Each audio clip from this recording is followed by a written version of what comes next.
بسم الله الرحمن الرحيم. الحمد لله رب العالمين، الصلاة والسلام على سيد المرسلين نبينا محمد وعلى آله وأصحابه أجمعين، أما بعد. السلام عليكم ورحمة الله وبركاته.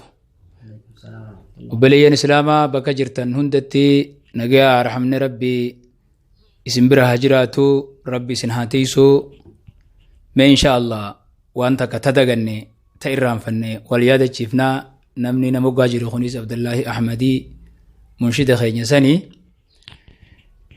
ديوتنا ديندا غويا ديندا دبرخنا شيخ خيني شيخ محمد امين خرودا ربي رحمتها غدو في فول ربي ديمني جرني علماء غدا اك علامات نتيك امنورا تكو إسا إني خوني نما خينيا بيتينيا سبا خينيا علماء خينيا علماء أكا علامات ورباد نمني علماء ججبدو قبو نوي نمني بيخا ججبا قبو نوي سينا ججبدو نمني قبو علماء شيخ يا رب رحمته قولوا في إننا مهدو خطاب هدو ألفي خطاب هدو بالرئيسي بيتنا خطاب بيتتون قوتون خطاب ساتي فيدا ما جرتو شيني خين ياران تنافول ربي دي من يجرني رب رحمتها قولوا في ومن خين هندلو وري إسانيتي رحيم نساتي في هندلو سبني أورومودا أكا إسلامتيس قوتو ماهو ربي سنا سبر سيسون سنين جاء شيخ قدار أمني سلاوغا واني إني هاسي ختامني إني خاين نخي سجرا وان دوني أكا إسلامتي ولا اللي نهندوني نجري ختامني سوان جروف جتشا وان إني جي أسفوني الله أكنا مجرود دبفنا إن شاء الله رب رحمتها قدو في ما واتكتا وقانا من خينيا فول ربي ديمي قفا دبانو تواجبو دن دبانو تكتك وليادة جيبنا نمنا مقاجرهون عبد الله حمدي مي عبد الله كم يتوان نمنا خينيا خون وقاني في إني آخرا ديمي نمنا خينيا دو سينا سابا سياسا سينا سابا برئيسان أصو جيرو نما ججبا أكنا نيك أمنا مبيغو حواسن خينيا خون نما ججبا أكنا كمنا علماء ججبا أكنا كمنا همبيغن شيني خون سينا ساوغان دقو نما خطابا خاي نما قرائق أرهيسو قفو سنتين نما قفصوص قد آتوري جان سينان سا أما باتي كانت يجو بكنتك أبساوات ريفي كنت أسيديمي هندنو وري سيناهم وأما هماجرا خنافو حواسني خينيا دران أما إسا خنا شيخك علماء قدا كان خانوتك أمنو خنا حواسني خينيا خجيرو خنين بيخو علماء ما في درسوت خينيا بيخ مالي هم بيخن يجو نمني حواسني خان يجو خنافو حواسني هم بيخو حواسني osoo jiruu nama keenya kana baruu qaba nama akkana qabna jabaa akkana qabsaa'u akkana nama kitaaba akkanatti kitaaba kaaye nama kana biyya fayyadu jee hawaasni keenya beekuu qaba kanaafuu uummanni keenya kanarratti waan kana dagatee jiranii nama warri seenaa barreessu jechuudha kanaafuu maal jettamee asirratti ati bismillahir rahmanir rahim alhamdulillahi rabbil alamin assalatu wassalamu ala rasulillahi sallallahu alaihi wasallam egaa duraan dursee obboleeyyan islaamaa bakka jirtan maratti nageenyi rabbi isin irratti haa jiraatu assalaamu alaykum wa rahmatullahi wa barakatuhu egaa sheekha keenya gaa sheekha sheekh Muhammad Amin Kharroodha kanuma haramaa tana maaya tana dhalate duba aalama guutuu duba kitaabni isaatii fi fatwaan isaa hedduu itti fayyadamu jiran hafuula rabbii deeman rabbi rahmataa godhuu fi waan aadaa nu taa'e takkaa jira sheekha akkuma isin jettanii wanni kun gaa gabrummaa irraa ta'uu ni mala rakkoo gabrummaa irraa ta'uu ni mala maali namni keenya irra guddaa aalimman keenya gurguddaa keenya osoo jiruu hawaasa wajji jireenya isaanii keessatti wal barsiisuu irratti hanqina qabna jechuudha. Namni tokko eega du'ellee nama wajji wal barsiisuun bareeda. Ol seenaa isaallee dubbachuun bareeda.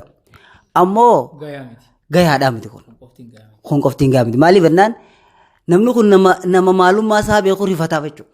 Amma ulamaa hin teenye nama Sheekh Muhammad Amin kun aalima guddaa aalima addunyaan tun guutuun qabdu jechuudha. Kitaaba hedduu barreesse. Isa kanamma nuti wallaaluun hawaasni keenya kun wallaaluun hedduu waan ajaa'ibaati jechuudha. Nama silaa namni wallaaluu qabu miti jechuudha. Waan qalbii nama cabsaati. Amma aaliman keenya kaafanii kabiraa hedduu jira hawaasni keenya hin beekne jechuudha. Kanaa jecha osoo isaan jiranii ulamaa teenya beekuu qabna irraa fayyadamuu qabna hawaasa wajjin wal barsiisuu qabna jechuudha. keessattuu warreen ulamaa gurguddaa kana warreen itti dhiyaatanii waa'ee isaanii beeytan akkaataatti haala hawaasa wajjitti wal barsiiftan obboleeyyan islaama warra rabbiin laaffiseef waan kana irratti nu dalagaa isiniin jenna. Seenaa ammaas aalimtichi kun seenaa guddaa qaba. Seenaa isaa kana eega inni iyyafatanii abalu bira dhaqanii jaanii barreessuurra osoo inni jiru afaan isaarraa barreessuutu irra caalaa beekadha. Amma fakkeenyaaf namni hedduutiitu hajjii godhaa jira. Hogguu achi dhaqan amma sheetichi kun achi jira. Ulamaa biraattis achinuma qabnaa beeka. Jabaa akkasii.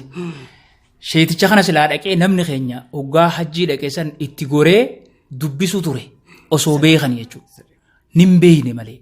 Dubbisanii warri seenaa barreessus dhaqee dubbisee isarraa afaan isaarraa eessatti barattee akkamitti barattee hangam takka barsiisuu jirtaa amma meeqa eega barsiisuu jirtuu wanni rakkoo barsiisuu keessa si mudate hoo maali kitaaba hoo hedduu keesse kitaaba kana hoo maali yaaddee keesse isa jiru gaafatanii sila afaan isaarraa barreessuu turan sila nin beeyne namni achi dhaqee warri silaa waa barreessus ka isan beeyne ka dhufe hedduu jira kanaafuu akkuma ati jetteetti osoo jiruu beekuun gaarii. Osoo jiruu warri amma warri seenaa barreessu kun barreessanii osoo jiruu ulamaa irraa barreessanii seenaa isaanii hawaasa jiruu kanaan wal barsiisu. Eega inni akhiraa deeme himuu ofti nu fayyadu. Osoo inni jiruu nama kana qabnaa beeknee ittiin boonuu fi waan isaan godhan godhuu waan isaan jibban jibbuu waan isaan jaalatan jaalachuu waa karaa isaan deeman deemuu jechuudha. Osoo isaan jiranii seenaa isaanii beekuu qabna. Warri seenaa barreessu kun sila akkasitti osoo isaan jiranii nu barreesse waan ji'ummaa gaabbii waliin hojjetu. Seenaa waan jaansan seenaa fi eegeen gara boodaati. Humaan faayidaan qabdu jechuudha. Eega wanni takka kutte sheenaa'u jechuun waraabessa kutte sareen kutte maal godha uumaa takka kutte waraabessi ganaatutu maal godha. Kanaafuu kun akkasillee osoo ta'in jechuun seenaa barreessuun gaariidha. Qofa gayaa miti silaa osoo isaan jiranii hawaasa keenya wal barsiisanii isa juu of hedduu bareedaadha waan kana inshaallah irratti haa dammeeynu maaliif ulamaan ta'in tabiraatiif taafte hedduu jira warri akka isaanii hedduu jira. Kana wannaa wajjin wal barsiisuu qaban yeroo ammaan tana waan nama jabeessu sheeka. Ulamaa ta'in gurguddoo tanarra nama fakkeenyaaf nama akka nashiidaa baasuu nama kana kanarra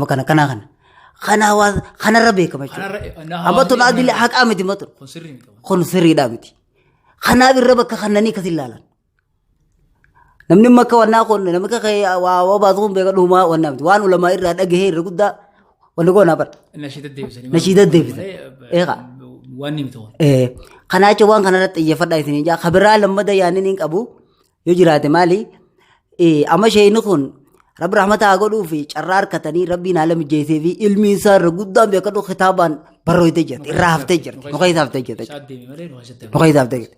Walaakin amma ulamaa biyya teenyaa warra carraa tokkollee hin harkatin warra osuma ilmi osuma qaraayisuu umrii isaa wanna taatee hoggaatu ilmi isaa sanii hojjetu jechuudha.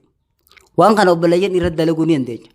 Waan kana amma ulamaa'iin gurguddoon akka Ibnu Taymiyaadhaa, akka Imaamul Bukhaarii, akka Imaamul Albaaniidhaa warreen eega du'anii yeroo isaanii fagaattee jirti. Garuu immoo kitaaban isaanii, jechi isaanii akkasuma hukumii isaanii hawaasa keessatti namni itti fayyadamu jira jechuudha. Itti fayyadamu jira. Kanaa jecha haala kanallee mijeessuun numa danda'ama. Maxbaa tokko silaa ulamaa'iin teenya kitaaban hukumii isaan kannan firdii isaan kannan namni itti fayyadamee waan sana barruut deebisanii hawaasa biraan ga'uun silaa hedduu barbaachisaadha. Mee waan kana obboleeyyan itti wal mari'adhaa isiniin jenna. Sheekha gaamee yoo yaadni isinii hafe. Wanni asiyatti kun sirriidha. Amma sheekan silaa'uu hafuula rabbii deemee rabbi rahmataa godhuu fi waan gaarii dalaganii seenaa jabduu qabanii ilmiin isaanii nu keessa jirti isaantu deeme malee. Saniifuu warreen hafan kana warri seenaa barreessu hafe kanarraa akka seenaa nu barreessitan isin dhaamman jiru kanarraa seenaa akka nu barreessitan nama hedduu sheekan keenya kitaaba kaayuu irratti dandeettii qaban kitaaba barreessuu irratti dandeettii qaban kitaaba allafuu irratti dandeettii qaban jihaa haalli isaanii mijaa'uu dhabuudhaan wanni firraa dhiisanii hataan jechuu kasilaa hedduu akkuma sheekaa kanaatitti kitaabni isaa ni nu keessatti hafee nu fayyadu amma sheekaa kitaabni isaa nu fayyada isaan nu keessaa deemee rabbi rahmataa godhuuf itti fayyadaman akka nama jiruutti akka waan inni nutti haasa'u jiruuti. Ulamaa'ii teenya taaftee tanaas haala akka mijeessitaniif namni isin rabbi isinii mijeesse haala mijeessitanii fi kitaaba barreessuu akka danda'an kitaaba barreessaa anaa isin gargaara isa ju'urratti warri dandeessan akka gargaartaniin isin gaafachuu fedha obboleeyyan kiyya duniyaa irraa deemna ulamaa'in nu keessa deemte kitaabni isaanii nu keessa jiraate akkuma waan isaan nu keessa jiraniiti jechuudha duuti عالمة دعاء عالماتي جن موت العالم موت العالم جن خنافو يوني في هدودا جانا ما سلامين وقاسا ونوري سلفا هدودا وري الدنيا راديمي أمة خيس جرو جان إيه ينملك ناكم بيتا ورا خطابة بالرئيساني خطاب نساني الدنيا خيسا كارا مجرو كما قال جاني كما قال فلان كما قال شيخ فلان جاني خاكسي دبسان أكن نجيت أكن جاني هدو جرا جيشو إني خنين دوني جاما akkanama namni yoo haqaan gallaalte inni kun hin duume mee abaluu kam jennee gaafannu nama jiru fakkaata abaluu kam mee kitaaba isaasan keessa laalaa jenne nama jiru fakkaata kanaafu hadiisni kun sahih amma daifa wa sahawul albani wa sahawul allama jaani wasahawul akkasi ka jira ulamaa'in akka isaan hadiisa da'iifa fi sahih addanuu gurani waan isaan jaani irratti hunda akkasi jechi isaanii addunyaa keessa warri biyya addunyaan itti fayyadamu jirtu hedduu jira kanaafu ulamaa'in teenya yoo kitaaba barreessitee biraa deemte akka waan nu keessa jiraniiti saniifuu warri rabbiin dandeessise ulamaa'ii tajirtu tan waafte tana seenaa isaaniitis osoo jira isaan jiranii akka nu barreessitan kitaaballee akka kaayuu irratti gargaartan jechuudha isin dhaabachuu barbaanne obboleeyyan kiyya kanumaafuu nagaan nu jiraadha waan kana itti yaada rabbiin ulamaa'ii teenya taaftees nu haa tiisu umrii nu haa dheereysu isin hundaa'u rabbi isin haa tiisu بلا ربي سن رها قبو بيتنا ربي نواسر ريسو بيتنا أباتي أكمت نقولتي فين ربي نها باسو بلايا تناس ربي نرها قبو خنمافو نجرادا جبادا نسنجا والسلام عليكم ورحمة الله وبركاته